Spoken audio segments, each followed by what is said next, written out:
आम खबर आपको दें, अदम हाजिरी पर परवेज इलाही की दरख्वास्त से जमानत खारिज। लाहौर एंटी करप्शन अदालत में साबिक वजीर आला पंजाब चौधरी परवेज इलाही की करप्शन केस में अबूरी दरख्वास्त से जमानत पर महफूज फैसला सुना दिया गया। अदालत ने परवेज इलाही की अबूरी जमानत खारिज कर दी। सरकारी वकील ने परवेज इलाही की मेडिकल रिपोर्ट पर एतराज उठाते हुए उसे जाली करार दे दिया।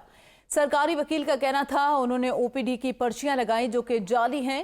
अदालत ने कहा परवेज इलाही टीवी पर तो नजर आ रहे हैं। उस पर परवेज इलाही के वकील ने कहा वो पुरानी फुटेज है।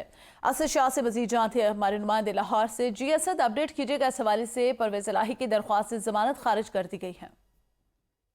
जी बिल्कुल, मैं आपको आगाह करता चलूं कि ये परवेज इलाही के खिलाफ एंटी करप्शन ने लाहौर में मुकदमा दर्ज किया था, जिस पर चौधरी परवेज इलाही ने आफासी जमानत ले रखी थी। आज चौधरी परवेज इलाही के को पेश होने का हुक्म दिया गया था। चौधरी परवेज इलाही की जानिब से उनके वकील अहमद सईद राह पेश हुए। उन्होंने चौधरी परवेज इलाही की जो आज की हाजिरी से इस्तिस्ना की दरखास्त दायर की, जिस पर फैसला महफूज करते हुए मौजूद अदालत ने चौधरी परवेज इलाही की जो जमानत की दरख्वास्त है उसको खारिज कर दिया है अदम पैरवी की बिना पर। और अदालत का यह भी इस्तफसार था कि चौधरी परवेज इलाही तो टेलीविजन पे नजर आ रहे हैं, जिस पर अहमद सईद राह का कहना था कि वो पुरानी फोटोज चल रही है। चौधरी परवेज इलाही की जो तबीयत है वो नासाज है, आप हाजिरी से इस्तिस्ना दे दें।